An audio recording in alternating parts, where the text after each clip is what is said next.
Relato de mi análisis con Winnicott. Margaret Little. Continuación del capítulo 5, Psicoterapia con Donald Winnicott, 1949, 1955, 1957. Las sesiones continuaron como antes, pero ahora en su casa nueva.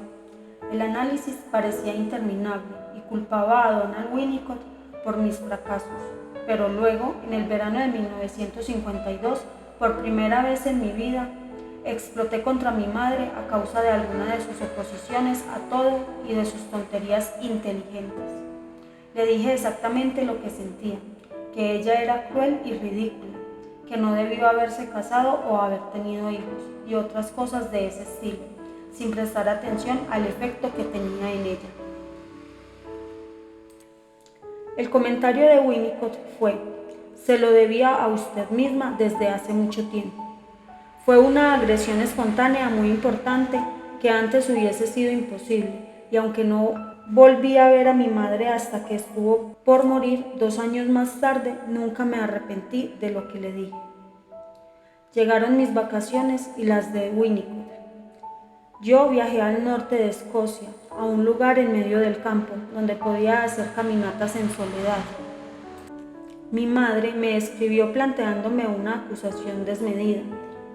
Mi explosión fue ignorada, fue inútil, ya que ella reafirmó su dominación sobre mí.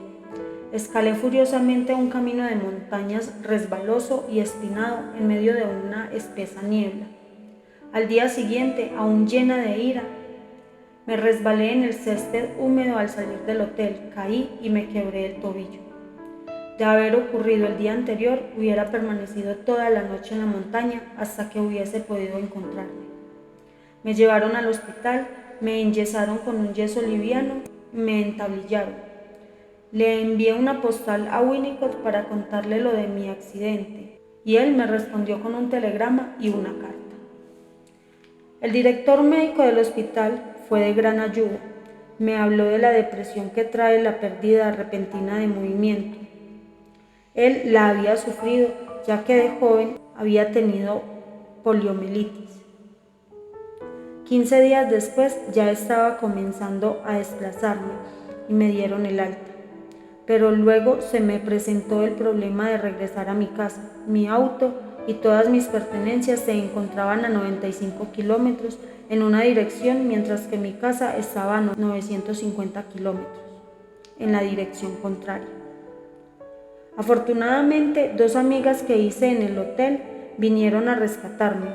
Una despachó mi auto y la otra me invitó a quedarme en su casa, que quedaba de camino hasta que pudiera viajar y transportar mi auto. Cuando volví a mi casa, el yeso ya estaba suelto y tuvieron que cambiarlo. El yeso nuevo era pesado y difícil de manejar. Tenía un arco debajo del talón, que me resultaba muy incómodo.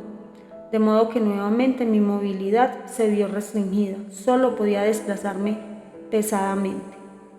Cuando volví a ver a Donald Winnicott, 6 semanas después, habían ocurrido tantas cosas que estaba confundida y había olvidado por completo lo que había desencadenado mi accidente, de modo que nunca le hablé de eso.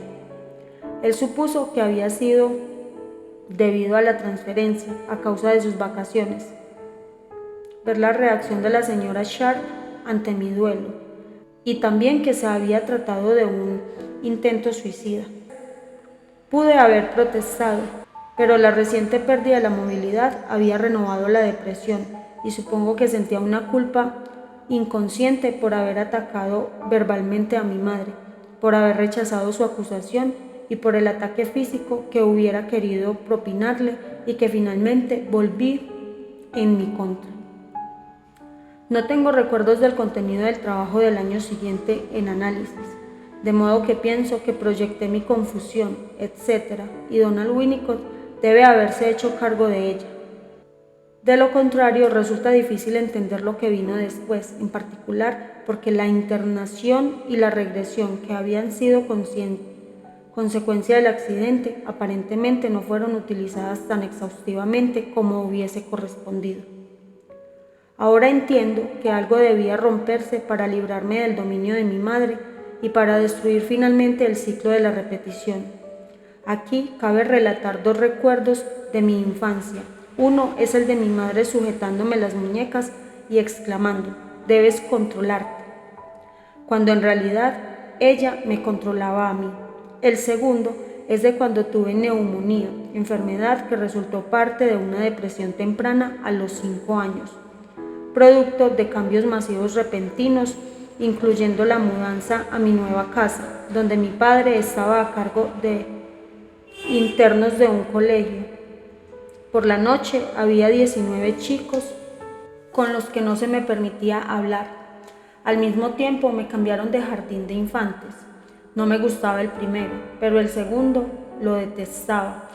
Allí había un chico mayor que yo, que me molestaba. Un año antes, por la noche, había nacido Cecily y pasé a compartir una habitación con Ruth, que me molestaba y me asustaba. En el nuevo jardín de infantes, la identidad sexual era confusa. En un juego de pájaros en un nido, el padre pájaro era un pequeño de largos bucles rubios como los míos, que usaba un vestido y que siempre le goteaba la nariz descontroladamente, pero era un niño y yo una niña, de modo que no podía ser el padre pájaro. Los hombres y los niños llevaban el cabello corto y usaban pantalones. Las mujeres y las niñas llevaban el cabello largo y usan faldas. Eso me habían dicho. Ahora, repentinamente enferma, con fiebre muy alta y delirando, me trasladaron a la habitación de mi madre y mi padre se fue.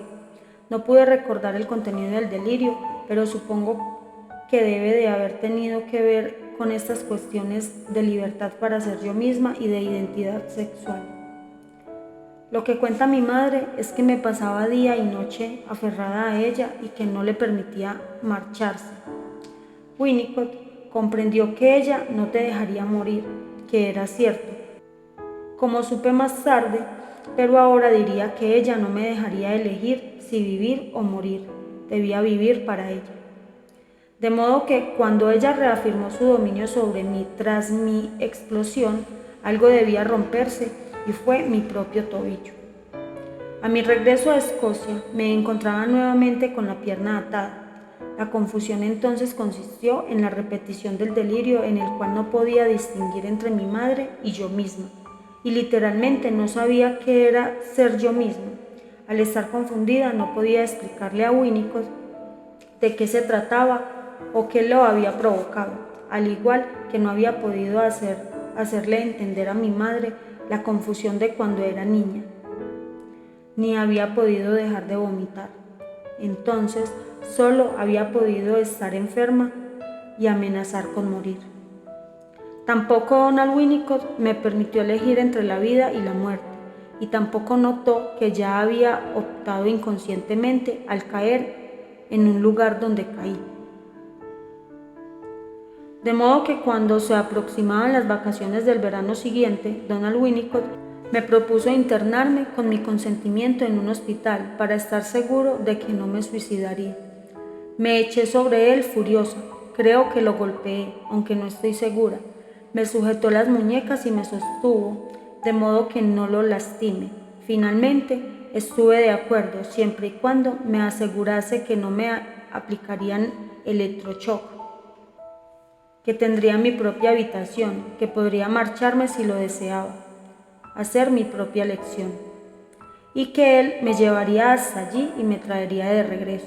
Él estuvo de acuerdo en todo y lo cumplió. También me aclaró que se mantendría en contacto con el hospital. Nos dirigimos hacia allí al día siguiente de que finalizara el Congreso Internacional de Londres.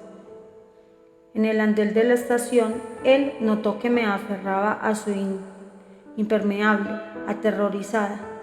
Me tomó de la mano y cuando llegamos me dijo: «Eres muy valiente», y agregó algo acerca de la creatividad innata, que no entendí ni recuerdo, pero que luego descubrí que había sido importante en lo relacionado con la espontaneidad. Él estaba preocupado porque el jefe del servicio se había ido de vacaciones sin avisarle. El suplente era un hombre duro, hostil al análisis, reacio a aceptar indicaciones y más aún a que se le prohibiera recurrir al electroshock. Al principio, cuando Winnicott me dejó, me sentía protegida, pero luego de 5 días triste y abandonada. Estaba confundida y algo desorientada. Durante esas 5 semanas escribí día a día lo que me pasaba y aún conservo esas notas. Durante 10 días me recluí en una habitación llorosa y atemorizada, pero para mi sorpresa comencé a escribir poesía. Luego, una mañana, me prometieron que me dejarían sola y que nadie me molestaría. Uno tras otro vinieron a mi habitación no menos de 8 personas, y cuando la octava, una mucama de la sala, estuvo junto a mi cama, le palmeé el trasero. Inmediatamente vino el jefe de servicio.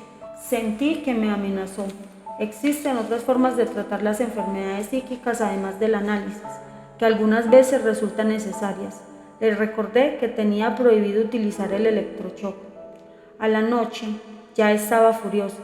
Arremetí contra la bandeja de la cena, derribé el velador y todo lo que pude encontrar en la habitación. En una orgía de destrozos, me aislaron de inmediato. Esa noche estaba paranoica. A las enfermeras que venían las veía como diablos, pero me había aferrado a 2 cosas que luego comprobé que eran objetos transicionales. Un pañuelo que me había dado Winnicott y una bufanda suave de lana azul que había comprado porque me había gustado. Por la mañana me trasladaron a una habitación abierta en un pabellón cerrado y vino la jefa del pabellón. Más tarde me bañaron, me alimentaron y me cuidaron como si fuera una criatura, y me instalaron en la habitación donde permanecí durante el resto de mi estadía en el hospital. En las sesiones con Donald Winnicott había experimentado este tipo de cuidado, pero siempre simbólico. Él me abría la puerta. Cada sesión terminaba con un café y masas. Se ocupaba de que estuviera abrigada y cómoda, y me suministraba pañuelos de papel, etc. Pero en el hospital hubo una regresión total a la dependencia, una extensión de lo que él me había dado, y él se manifestaba en contacto permanente con el hospital y me enviaba postales para que yo supiera dónde se encontraba. El cuidado del hospital era total y la interferencia mínima. Me cuidaban todo y no me exigían nada. Pasaba el tiempo durmiendo, leyendo y pintando, algunas veces en las paredes de mi habitación. En realidad me la pasaba jugando. Yo rondaba por el jardín y vagaba por las calles. Cuando llovía, una enfermera iba a buscarme con paraguas e impermeable. Una vez que mis pies se ampollaban, la jefa los vendó y me dijo: debió haber telefoneado para que un auto fuera a recogerla.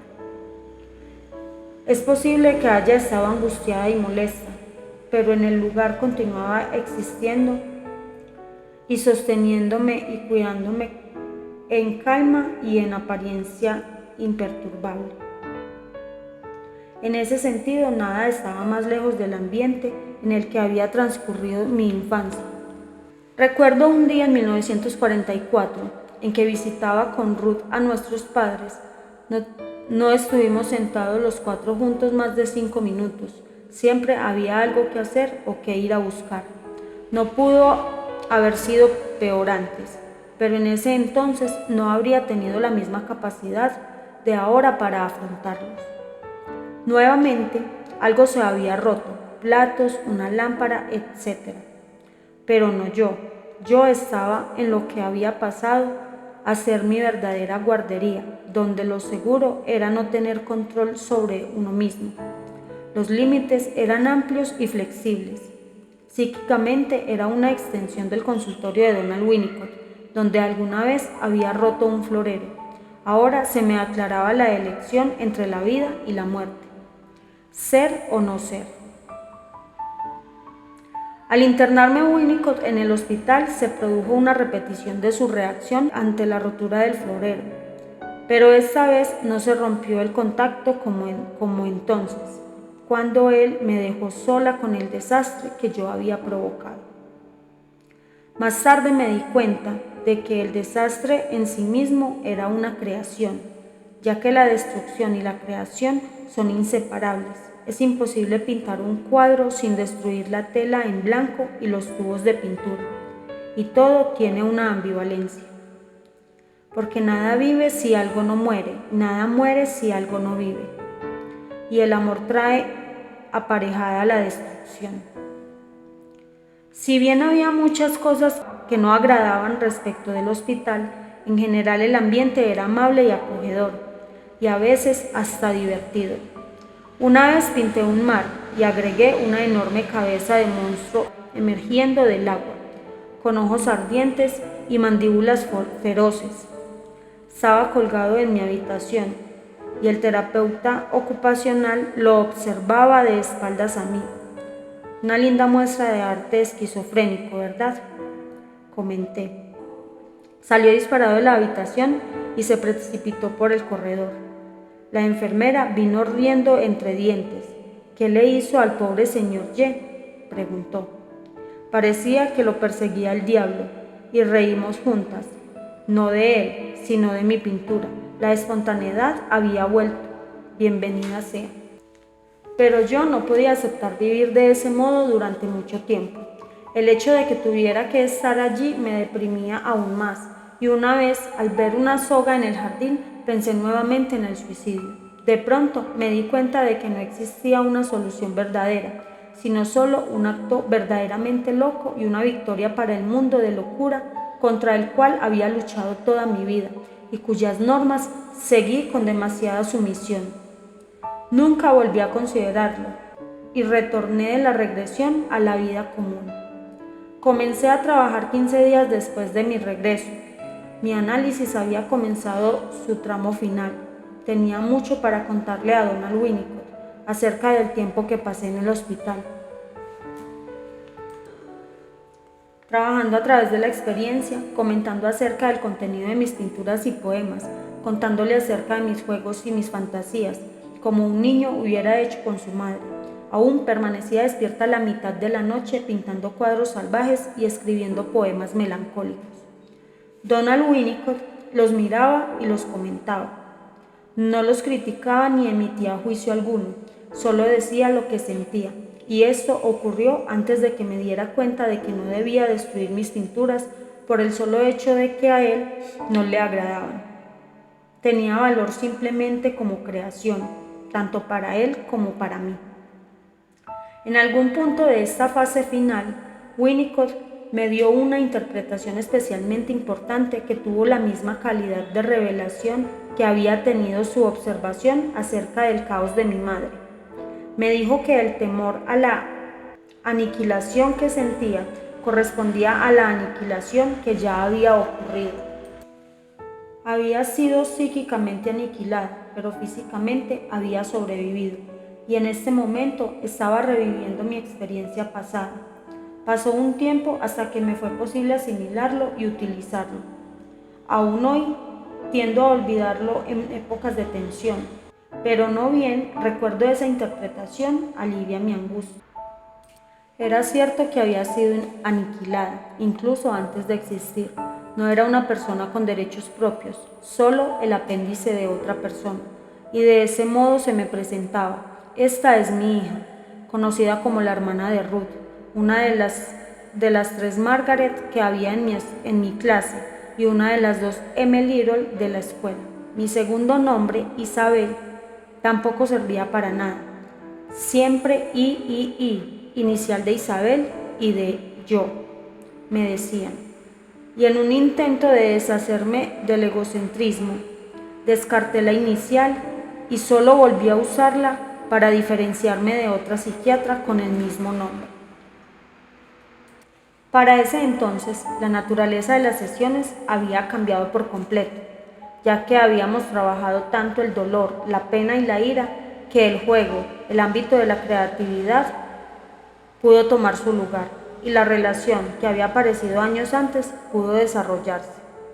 Hay analistas que aparentemente creen que todas las secciones deben ser dolorosas, pero aunque Donald Winnicott estaba convencido de que el análisis solo era de utilidad para quien sufría realmente, creía en el valor de una relación que también pudiera ser alentadora y placentera. Muchos de los juegos a través de los cuales ahora crecía psíquicamente podían haber sido como los de mi madre, bromas, cuentos y pavadas.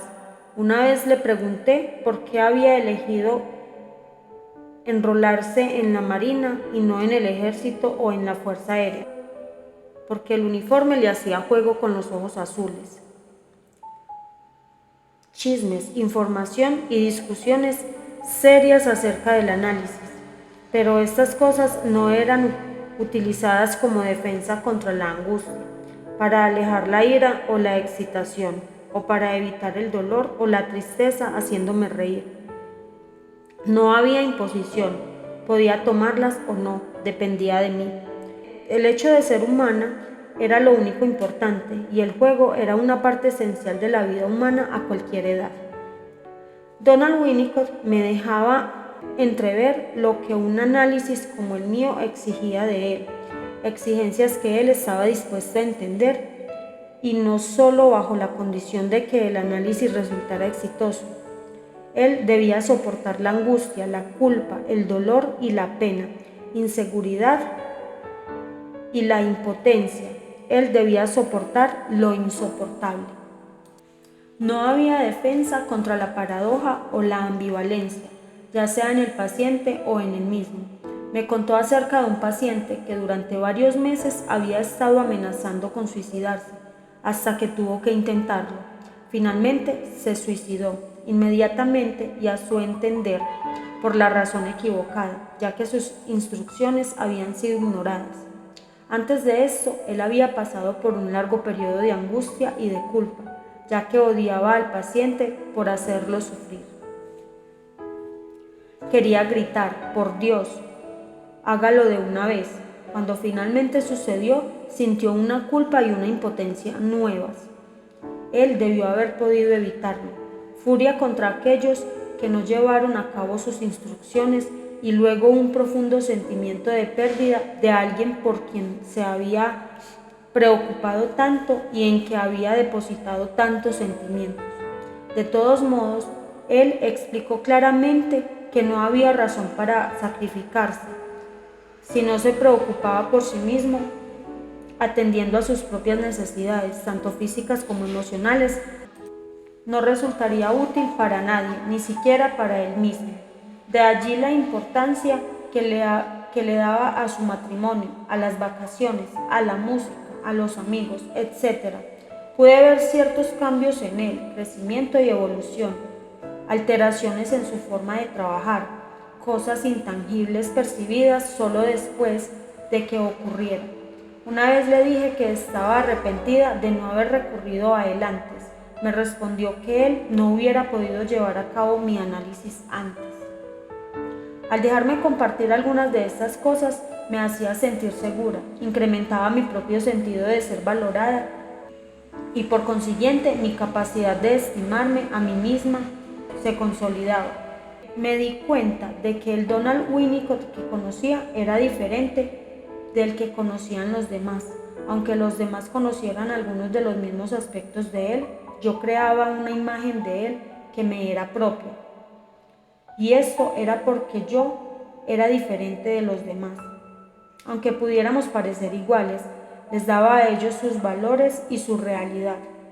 Por sobre todas las cosas, Donald Winnicott se convirtió en una persona viviente verdadera con quien yo mantenía una relación nacida años antes y que ya no se basaba solo en la transferencia. Así me fui relacionando con otros colegas y amistades. Al comenzar el año de 1954, mi madre murió. Yo no las había visto ni a ella ni a Ruth después de mi explosión y por primera vez pude mantener cierta relación con Ruth. Me sentía satisfecha y complacida con mi trabajo y con otros aspectos de mi vida, en especial con mis pinturas y mi jardín, que parecía ser el único vínculo positivo que me ligaba a mi madre. Las sesiones comenzaron a ser más cortas y menos frecuentes, y a causa de mi insistencia aumentaron los honorarios, y en el verano de 1955 estuve de acuerdo en terminar con el análisis. Una vez más me relacioné sexualmente con una persona, y otra vez resultó un fracaso, ya que nuevamente se trataba de una situación edípica. Volví a pedir ayuda a Donald Winnicott y durante 18 meses nos vimos una vez por semana, hasta que me dijo directamente que ya era tiempo de que me hiciera cargo de mis propias responsabilidades y continuara con mi vida. Sé tú misma, pero esta vez por mí, no por él. Para un próximo audio tendremos el capítulo 6, a posteriori, 1957-1984.